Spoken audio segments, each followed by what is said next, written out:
Hello, friends, and welcome back to the Prep Well podcast. In today's episode, I'm going to cover what I consider to be the top 10 questions that every student needs to consider as they move through the college admissions funnel. Now, let me preface this by saying that these are not easy questions to answer. In fact, they're some of the toughest questions that any 16, 17, 18-year-old will ever grapple with during their high school years. And they're questions that I ask every day as part of my role as a college counselor. Some students are up for the challenge. They're super engaged. They lean into these questions. And they, or we if we're working together, they try to find answers. Some are successful, some less so.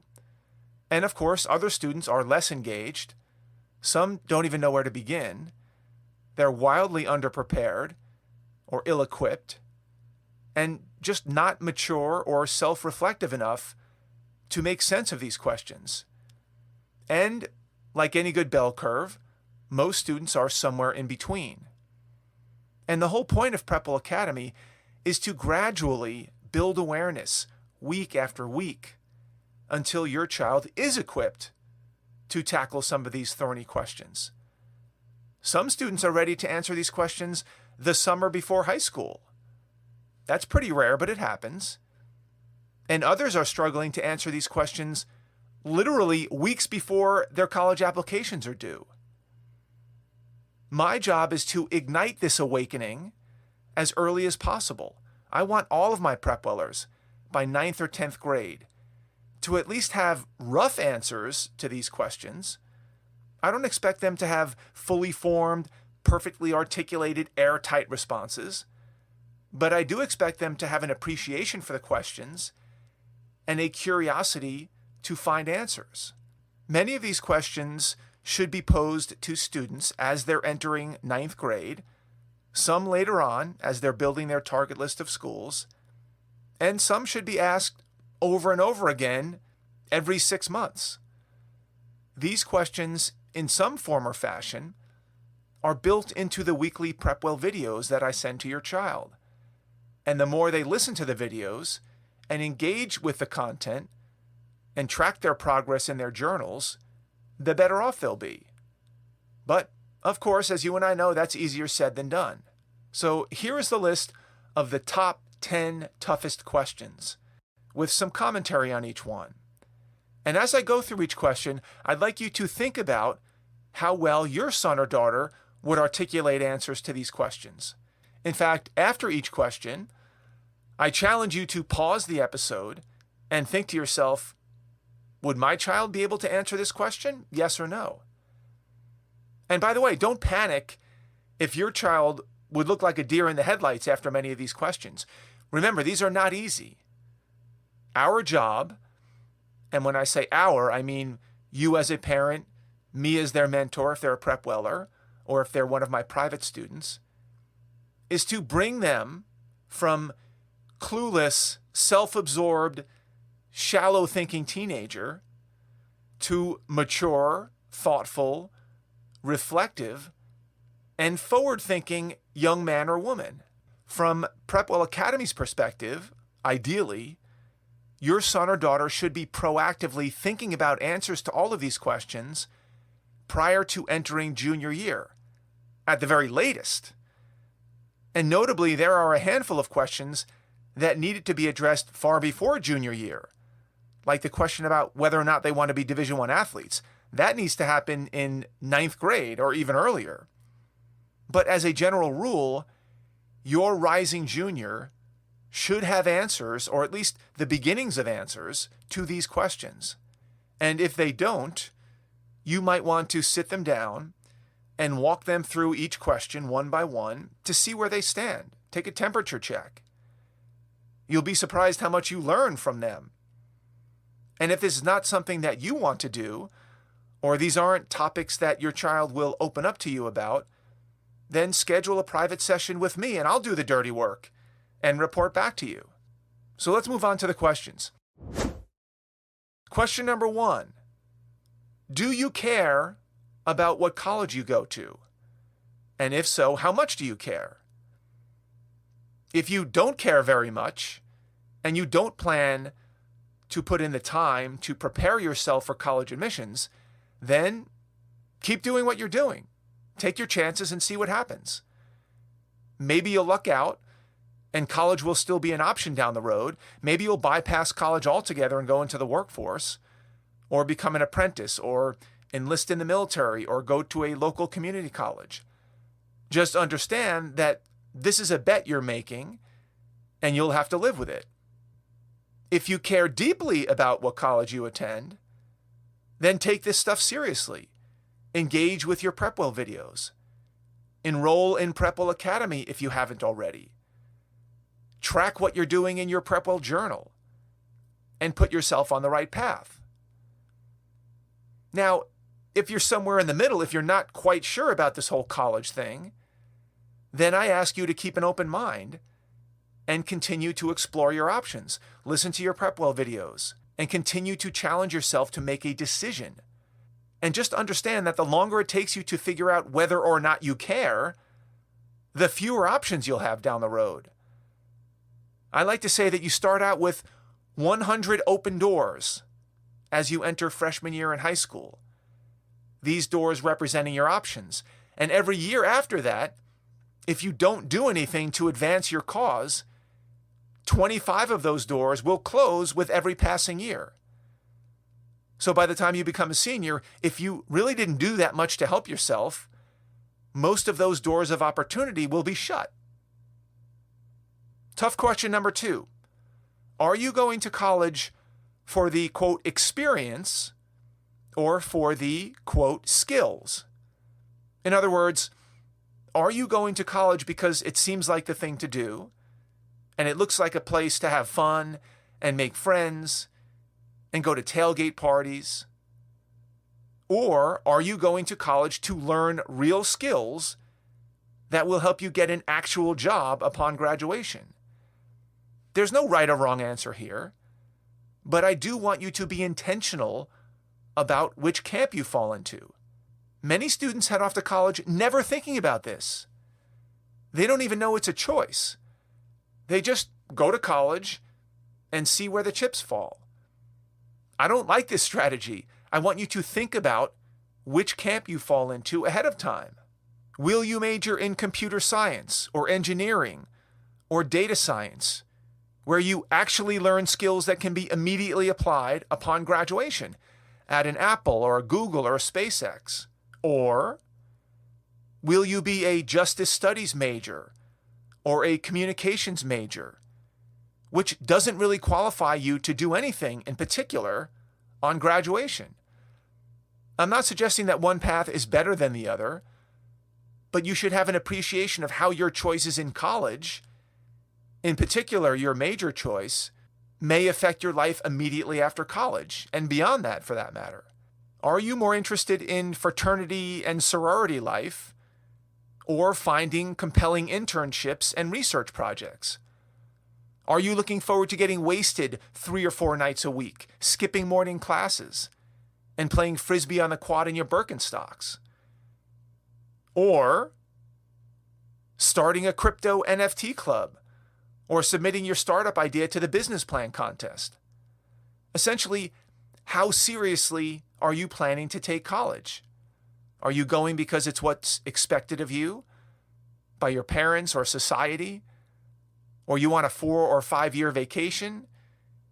You want to put off the real world for a few years? Or are you going there to learn, to study, to be challenged, to network with others, and join clubs, and take advantage of all the resources available to you? These are the questions I want you to grapple with. Tough question number 3. Do you know what you think you might want to study? This is usually driven by a few factors.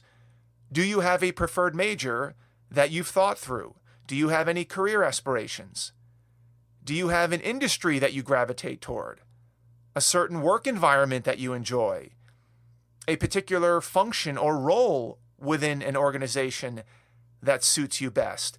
Maybe it's management or sales or marketing or finance or fundraising or analytics or problem solving.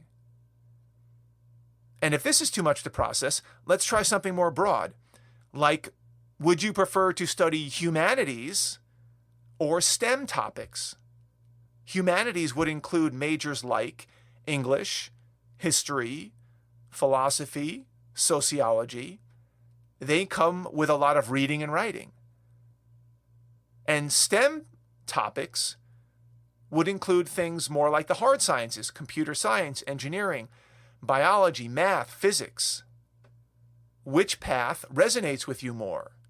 If you're still on the fence, think about whether you prefer reading and writing or solving math problems. If you chose reading and writing, you would lean more towards the humanities. If you chose solving problems, you'd lean more towards the STEM side of things. And even after all of these qualifications, if you're still unsure, or maybe you just like everything the same, how about this question?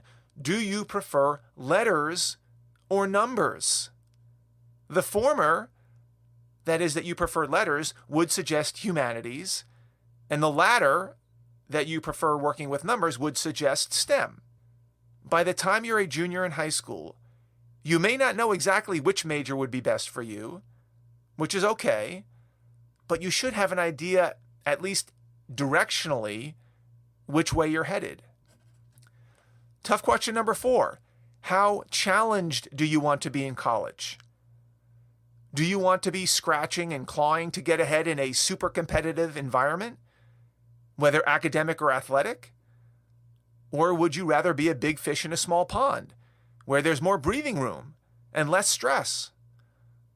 Once again, there is no right or wrong answer, but it would behoove you to think about which camp you're in ahead of time. It will make your job of putting together your target list of colleges a whole lot easier if you had an answer to this question. And sometimes it comes down to your makeup.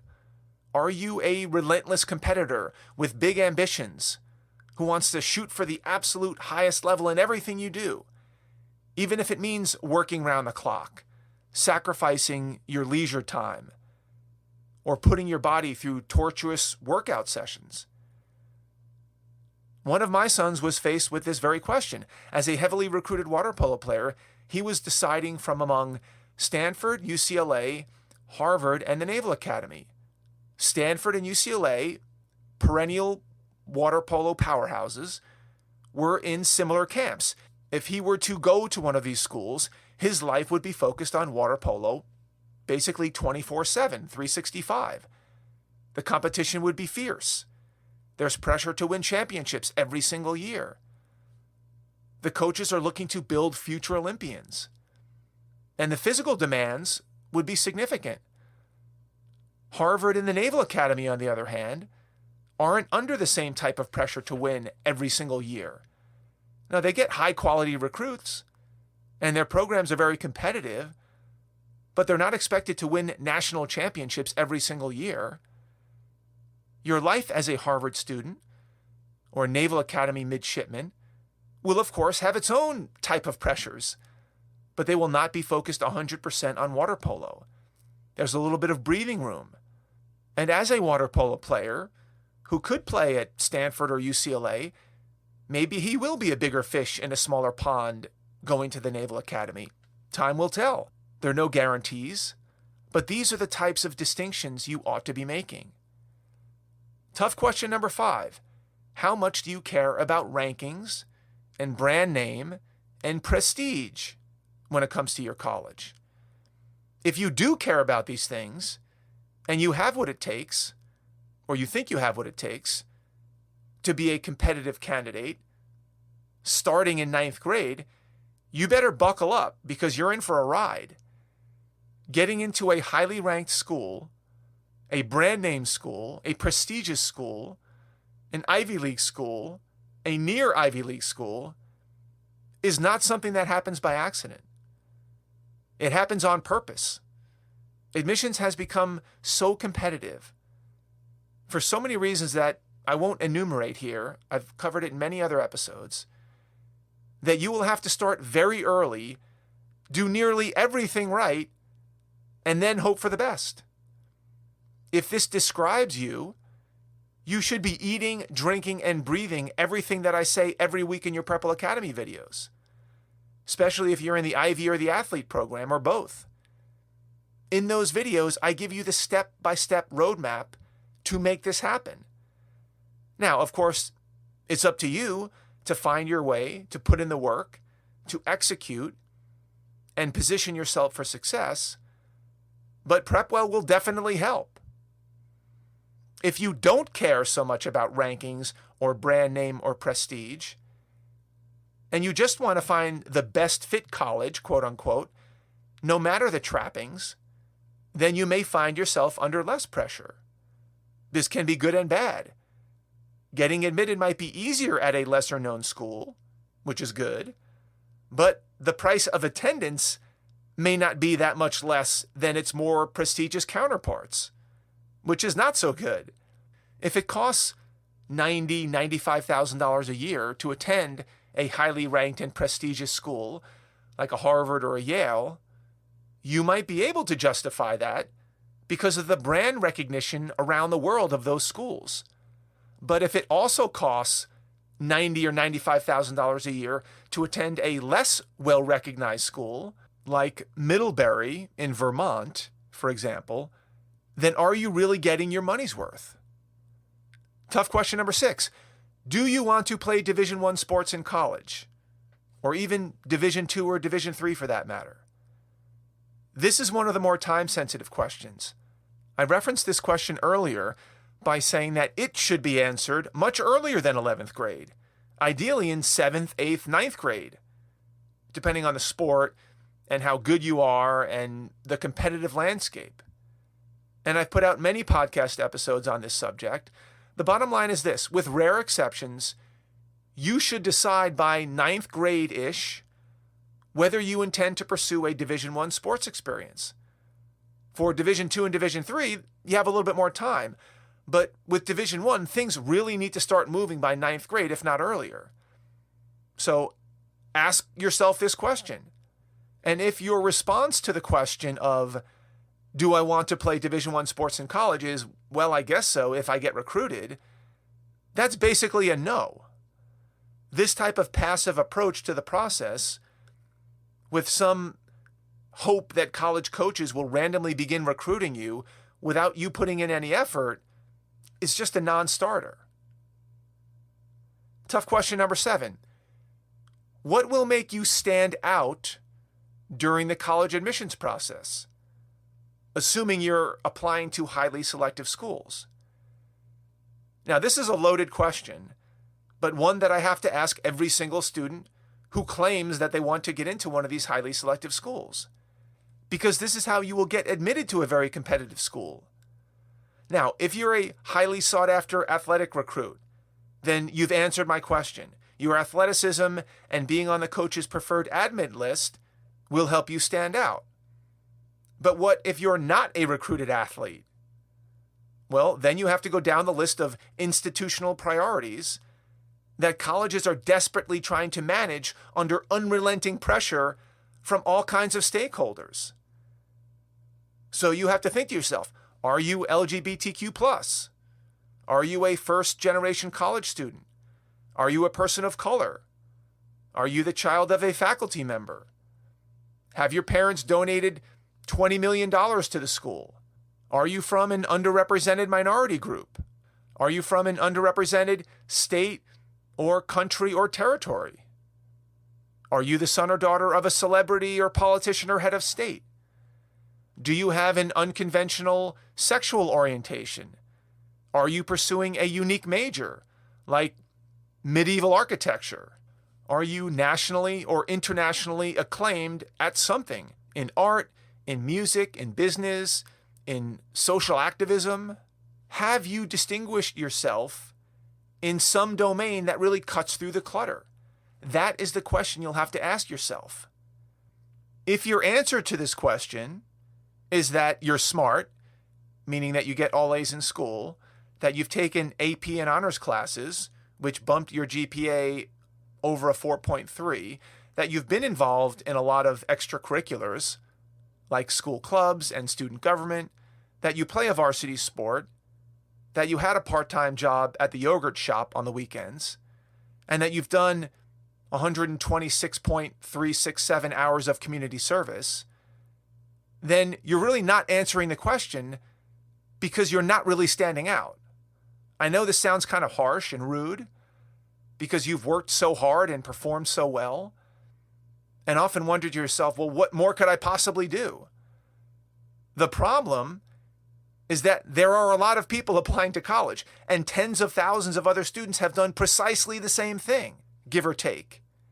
And when 50,000 students apply to a particular college and only 3,000 get accepted, and there's so much pressure to accept the types of students I mentioned earlier, there's not a lot of room for students who look like every other student. And the only way to get around this reality, if you're not LGBTQ+, if you're not a first-gen college student, not a faculty child, etc., is number one, start early in creating your own unique path that will help you stand out for the crowd by the end of 11th grade. That's where Prepple Academy comes in handy. Or two, don't apply to these types of schools and set your sights on schools that aren't quite so selective. Or three, apply to these schools, hope for the best, but don't expect to get in. Tough question number 8. How much debt do you want to go into, if any, and will it be worth it? This is a tougher question for you if you don't have a good grasp on what debt actually means. And most of you probably don't. Most teenagers have a very superficial understanding of what debt is, what a mortgage is, what interest rates are, and what it means to rack up tens of thousands of dollars of student loans, and how that might affect you going forward. Obviously, addressing this question alone could take up several podcasts. There are several factors to consider. How much money your parents make? Are you getting any need-based financial aid? Have your parents or grandparents put money away for you for college? What types of colleges are you considering and how expensive are they? I would assume that most four-year colleges, including public and private, will cost somewhere between $50,000 and $100,000 plus per year. What kind of job or career are you thinking about post-graduation? Do you aspire to be a social worker or a management consultant? All of these questions play a role. But the bottom line is this: as you're moving down the funnel, at some point, you need to come to grips with whether or not you're willing to take on, 1, no college debt, 2, $25,000 in college debt, 3, $50,000 in college debt, 4, $100,000 in college debt, or 5, more than $100,000 in college debt. All of those might be on the table.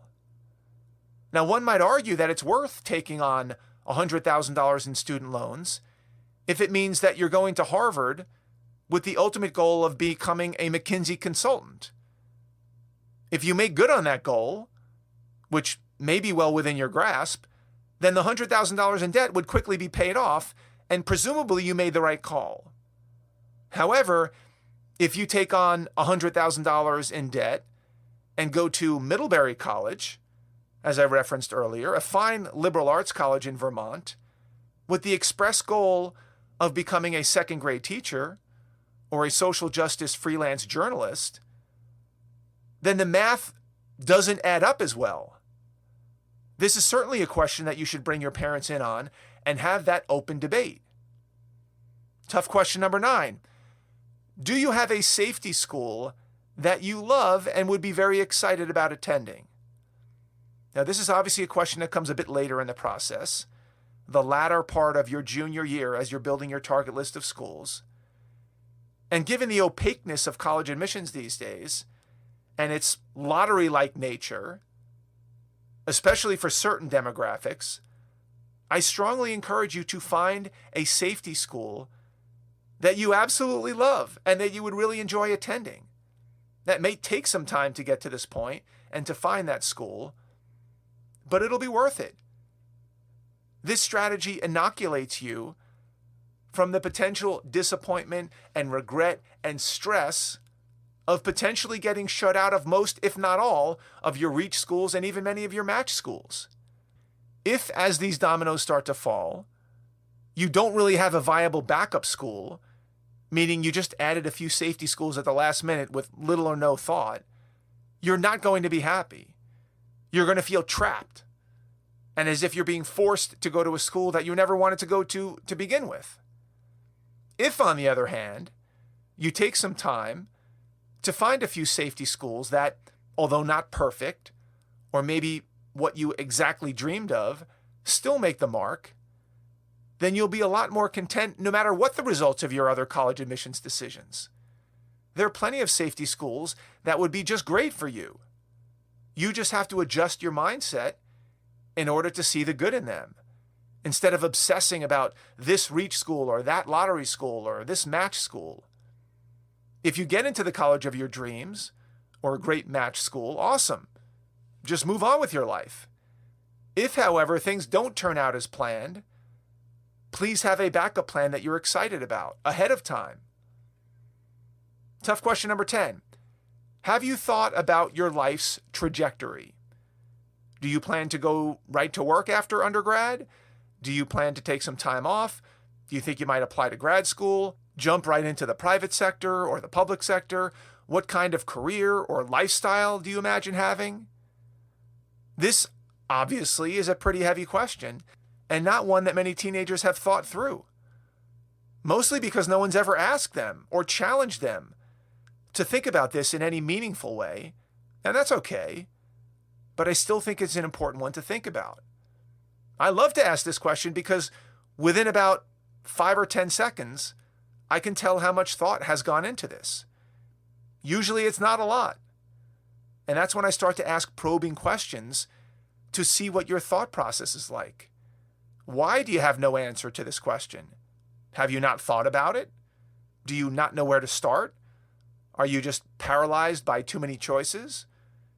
Are you constrained by societal or parental expectations?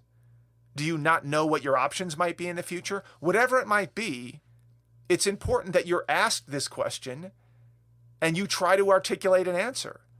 If you're 100% out to lunch and have no idea where to even begin, that's something you should be aware of. If you have a hazy picture about where you're headed, it's better than nothing. At least you're trying. If you have an ironclad plan that you've been working on since 5th grade, even better. Who doesn't love a person with a plan? Now, whether or not you have an ironclad plan or nothing doesn't necessarily dictate whether or not you'll be successful, quote unquote, as you launch yourself after college. There are plenty of success stories on all parts of the spectrum, but it does give some indication about how self-aware and reflective you are. And like many things in life, living on the extremes can be a double-edged sword. Being 100% clueless and uninterested about your future may not be a great place to be. But being laser-focused where you're shutting out everyone and everything around you may not be the answer either. My point is that I think you should grapple with this question and at least have an idea of where you are on the continuum. I do my best to infuse elements of all of these questions into your PrepWell video lessons. However, you only get these nuggets if you watch the videos regularly. So please do so. Remember, they're short videos. Many are 5 minutes or less. And try to keep up with them. Don't hold off for 3 months and then binge watch 12 in a row, because many of these lessons are time sensitive. Parents, you can help by reading the weekly emails that I send you on Sunday typically, describing what the lesson will be all about. And maybe start a conversation about that topic with your child. You don't have to sit down for an hour and debrief the whole thing, but be aware of what I expect your child to be thinking about in any given week. If you want me to personally ask these or some subset of these questions to your child on a phone call or a Zoom, I'd be happy to do so. Reach out to me and we'll set up a private session. These types of interventions, if we happen to hit the right timing and the right tone, can really get your child's imagination going and get them more invested in their own future. And in the end, that's what we're really looking for during the run-up to college. That's all I've got for you today, folks. Thank you for tuning in. Thank you for the continued support. If you know a parent with a 6th, 7th, 8th grader, 9th grader, 10th grader, 12th grader in high school that might find this helpful, please share the episode with them. You can do that by finding that small box with a tiny arrow pointing up. That's the share button. Click that button. Text your friends the link to this episode. Maybe even put a little personal note in there from you recommending that they give it a listen. If you have questions, comments, or an idea for an upcoming episode, please don't hesitate to reach out to me by email, DM me on Instagram, check out our blog, our Facebook page, connect with me on LinkedIn. I would love to hear from you. Until next week, goodbye, good luck, and never stop preparing.